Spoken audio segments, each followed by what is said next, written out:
Dear students, myself Sanjay Makwana, lecturer automobile engineering government polytechnic college Ajmer. आज का जो हमारा टॉपिक है वो डिज़ाइन का, कंपोनेंट डिज़ाइन एंड एस्टिमेशन। और आज जो हम टॉपिक कवर करेंगे वो है वेल्डिंग जॉइंट्स। तो जैसा कि आपको पता है कि वेल्डिंग क्या होती है। Welding is the process by which we are joining two metals और two materials with the application of heat with और विदाउट एप्लीकेशन ऑफ प्रेशर। जिससे हम दो मटेरियल्स को या दो मेटल्स को हम हीट की एप्लीकेशन से जोड़ते हैं। कई बार हमारे को प्रेशर की आवश्यकता होती है और कई बार नहीं होती। जैसे आर्क वेल्डिंग में प्रेशर की आवश्यकता नहीं होती है, गैस वेल्डिंग में प्रेशर की आवश्यकता नहीं होती है, लेकिन रेजिस्टेंस वेल्डिंग, स्पॉट वेल्डिंग, इनमें प्रेशर की आवश्यकता होती है। लेकिन हीट की आवश्यकता सब वेल्डिंग के अंदर पड़ेगी, चाहे वो आर्क के रूप में हो, हीट प्रोड्यूस करें हम, चाहे वो गैस के रूप में हीट प्रोड्यूस करें। हीट की आवश्यकता बहुत ज़रूरी है। तो दो मेटल्स को जोड़ने के लिए, दो मेटल की प्लेट्स को जोड़ने के लिए अपन जो प्रोसेस को काम में लेते हैं उसको अपन वेल्डिंग कहते हैं। वेल्डिंग एक तरह का परमानेंट जॉइंट है, परमानेंट फास्टनिंग भी बोलते हैं इसको। ये एक बार अगर अपन कर देते हैं तो इसके बाद इसको खोलने के लिए वेल्डिंग को तोड़ना ही पड़ेगा।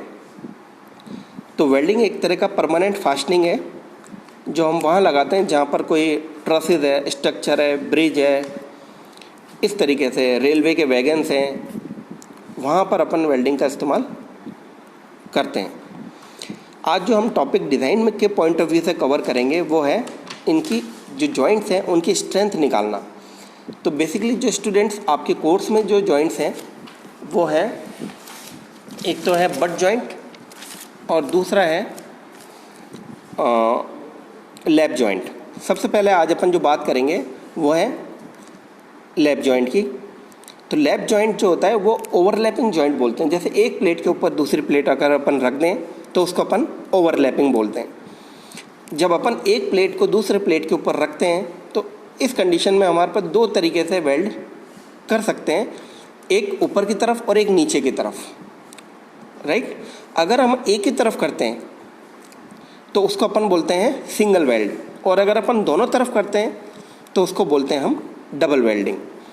तो यहाँ देखिए, अगर अपन सबसे पहले अपन को प्लेट ए प्लेट और बी प्लेट, ये दो प्लेटें हैं, इन दोनों प्लेटों को अपन ने ओवरलैपिंग में रख दिया। पहले इन दोनों प्लेट्स के ऊपर टेंसाइल फोर्स लग रहा है जो कि P है, P amount of tensile force लग रहा है। अब जो सबसे पहले अगर स्ट्रेंथ अगर अपन निकाल रहे हैं, strength of transfer fillet weld, अगर अपन ये निकाल रहे हैं तो इसके लिए अपन को ध्यान रखना पड़ेगा कि जो डिज़ाइन है ट्रांसफर फिलेट वेल्ड का, इसका बेस क्या है। तो इसका जो बेस है वो है टेंसाइल स्ट्रेंथ। ये जो जॉइंट्स है वो टेंसाइल स्ट्रेंथ के बेस पे अपन डिज़ाइन करते हैं, तो उसको ध्यान में रख के ये अपन वेल्डिंग करते हैं। तो ये जो वेल्डिंग यहाँ ब्लैक डॉट में आपको दिखाई दे रही है, ब्लैक लाइन में, ये है वर्टिकल वेल्डिंग है, इसको ट्रांसफर्स बोलते हैं। इस वेल्ड को अपन ट्रांसफर वेल्ड के नाम से, अगर अपन एक ही तरफ करते हैं, जैसे मैंने आपको कहा ओवरलैपिंग में दो तरफ वेल्ड कर सकते हैं, ऊपर और नीचे की तरफ। अगर अपन सिर्फ ऊपर ही करेंगे या सिर्फ नीचे ही करें तो ये सिंगल ट्रांसफर फिलेट वेल्ड कहलाएगा। और अगर अपन दोनों तरफ कर दें, ऊपर और नीचे, तो ये कहलाएगा डबल ट्रांसफर फिलेट वेल्ड। दोनों तरफ करने से ये डबल ट्रांसफर फिलेट वेल्ड बोला जाएगा।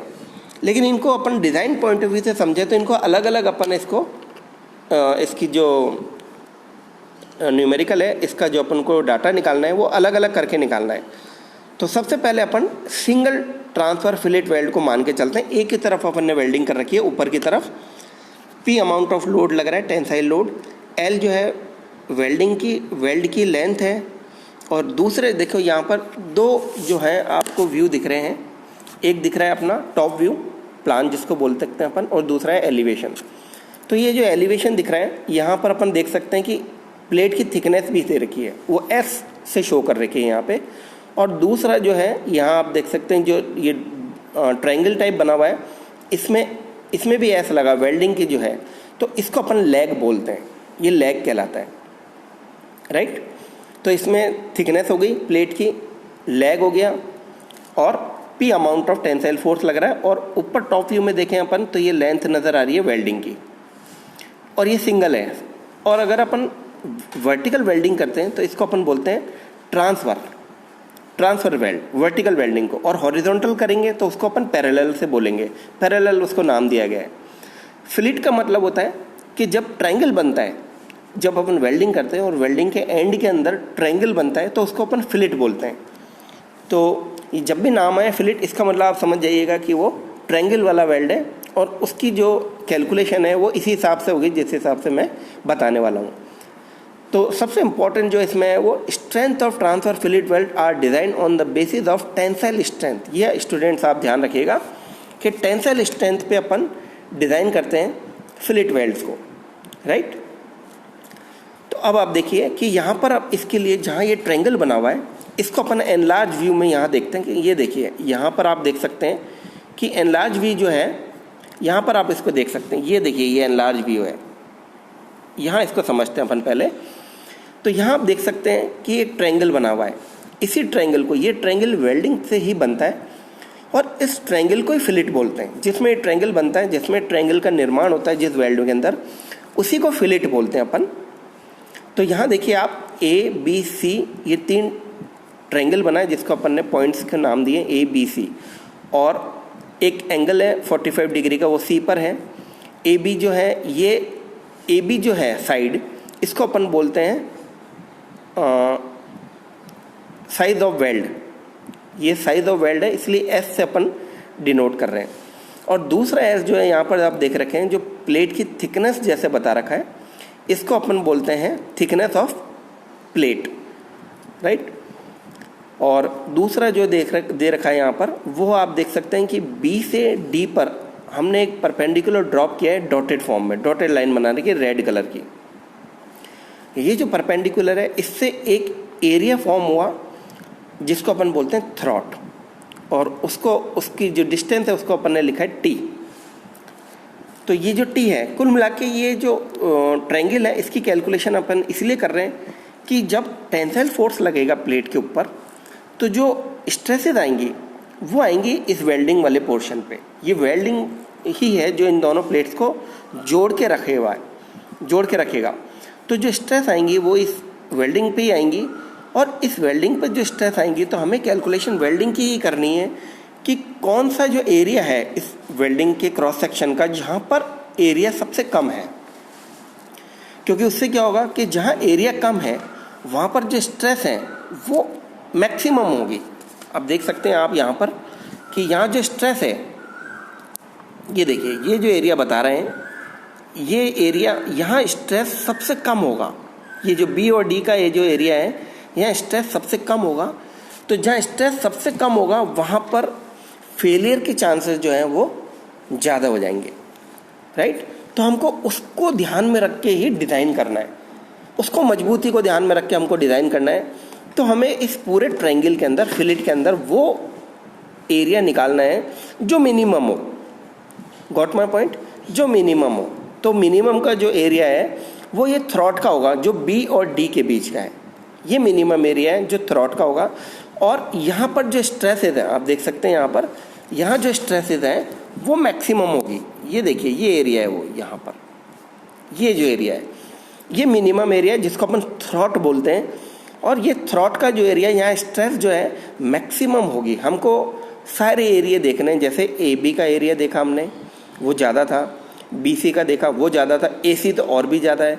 तो ये जो B और D का हमने नया एरिया क्रिएट किया है, जो परपेंडिकुलर डाल के बनाया है, ये कम से कम एरिया है। इसका मतलब ये हो गया कि यहाँ पर जब हम टेंसाइल फोर्स लगेगा तो यहाँ जो स्ट्रेस आएगी इस वेल्डिंग के इस एरिया पे, वेल्डिंग के इस एरिया पे जो स्ट्रेस आएगी वो सबसे ज़्यादा होगी, और यहाँ से फेलियर के चांस जो है वो बहुत ज़्यादा हो जाएंगे। Got my point? यहाँ से जो फेलियर के चांसेस है वो बहुत ज़्यादा हो जाएंगे। ये देखिए यहाँ से फेलियर के चांस बहुत ज़्यादा हो जाएंगे। तो हमको इसको ध्यान में रख के हमारे को डिज़ाइन करना है। तो सबसे पहले आप देखिए कि हमको इसकी लेंथ विड्थ निकालनी है। तो इस ट्रायंगल को कंसीडर करें, इस ट्रायंगल को कंसीडर। तो ये देखिए T तो थ्रॉट थिकनेस हो गई, जैसे मैंने बताया, इसको अपन थ्रॉट बोलेंगे। B और D को अपन थ्रॉट बोलेंगे। गला वो होता है जहाँ एरिया कम होता है। तो इसी तरीके से ये वेल्डिंग का थ्रॉट है जहाँ एरिया कम है, और इसको बोलेंगे BD। और एस जो है लेग है, साइज ऑफ वेल्ड है, थिकनेस ऑफ प्लेट भी ऐसी है, एल लेंथ ऑफ वेल्ड है, ये मैं आपको बता चुका हूँ। अब सबसे पहले हम क्या करेंगे, थ्रॉट की थिकनेस पता करेंगे टी।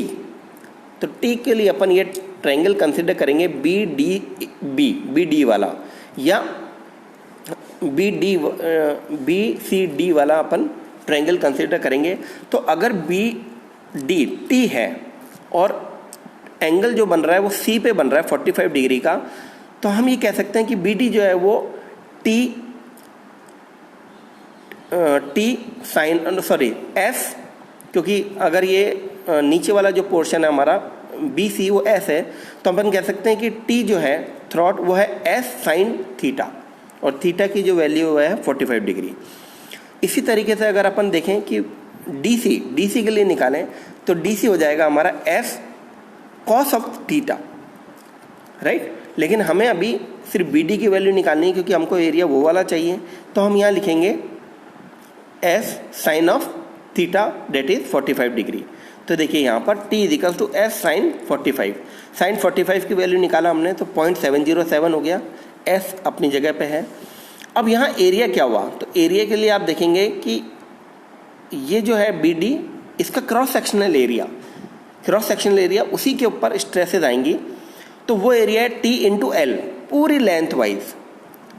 एक जैसे प्लेन होता है, रेक्टेंगल होता है, उसी तरीके से है कि टी इंटू लेंथ, तो ये एरिया हो गया। तो देखिए यहाँ पर एरिया निकाला ए, तो थिकनेस थ्रॉट थिकनेस टी और length of the weld T into A, और यहाँ हमने इस टी में यहाँ देख सकते हैं आप, यहाँ इसने वैल्यू पुट कर दी है, ये देखिए यहाँ वैल्यू पुट करी है अपन ने किसकी, टी की, ये ऊपर से यहाँ से अपन ने टी की वैल्यू पुट कर दी है, ये वैल्यू अपन ने पुट कर दी यहाँ पर टी की जगह, तो 0.707 एस इंटू एल। तो ये हमारा वो एरिया आ गया यहाँ वाला, ये एरिया हमारा आ गया जो कि थ्रॉट का एरिया है और जो मिनिमम एरिया है, और मिनिमम एरिया का कहने का मतलब है कि जहाँ पर स्ट्रेसेस हमारी मैक्सिमम होगी। अब हम जानते हैं कि टेंसाइल स्ट्रेंथ के लिए हमने जो फॉर्मूला है वो लिखा है area into stress, allowable stress, design stress. तो P equals to A into T, F S sorry stress, इस चीज़ को अपन एफ टी के नाम से भी बोलेंगे स्ट्रेस को। तो थ्रॉट एरिया भी अभी अपन ने निकाला है, वो पूरा का पूरा अपन ने यहाँ पुट कर देंगे 0.707 एस इंटू एल। और स्ट्रेस, क्योंकि मैंने अभी शुरू में बताया था कि जब भी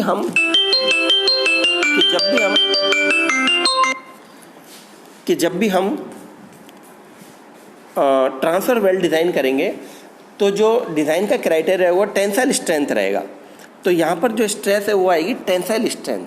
तो देखिए ये अपन ने टेंसाइल स्ट्रेस लिख दी है, तो ये जो हो गया, ये देखिए यहाँ पर अब अपना कंप्लीट फार्मूला बन गया, और वो कंप्लीट फार्मूला है ये एरिया और ये देखिए ये स्ट्रेस है, ये टेंसाइल, क्योंकि इसका जो बेस है ट्रांसफर फिलेट वेल्ड का वो है टेंसाइल स्ट्रेंथ पे बेस। तो यहाँ एरिया इंटू स्ट्रेस अपने लिख दिया।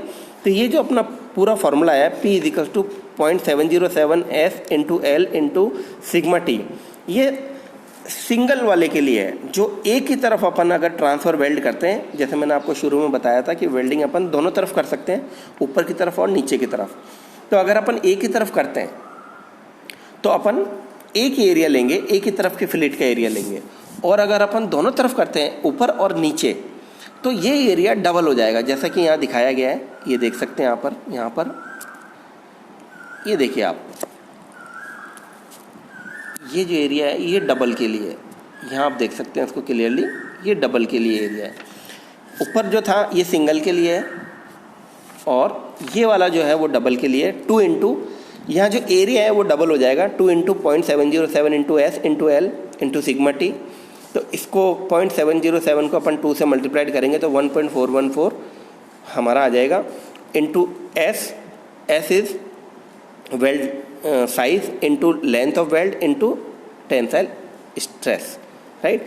तो इस वाले फॉर्मूले से, सिंगल वाले से, अगर हमारे को दे रखा है कि डबल ट्रांसफर फिलेट वेल्ड, तो डबल में अपन नीचे वाला फार्मूला यूज़ करेंगे, और अगर हमारा आता है सिंगल ट्रांसफर फिलेट वेल्ड तो हम ये वाला फार्मूला यूज़ करेंगे जो मैं भी निशान लगा के आपको बता रहा हूँ। ये देखिए ये वाला अपना सिंगल ट्रांसफर का है, और इसी के अंदर अपना ये वाला जो है हमारा वो डबल वाला है, इसको आप ध्यान रखिएगा। तो इस तरीके से अपन ये ट्रांसफ़र फिलेट वेल्ड हम डिज़ाइन करते हैं और इस तरीके से हम इसकी वैल्यू निकाल सकते हैं। तो मैं उम्मीद करता हूँ स्टूडेंट्स आपको ये समझ में आया होगा। तो इसको आप बुक के माध्यम से देखकर समझने की कोशिश करें। राइट, बहुत बहुत धन्यवाद। Thank you very much.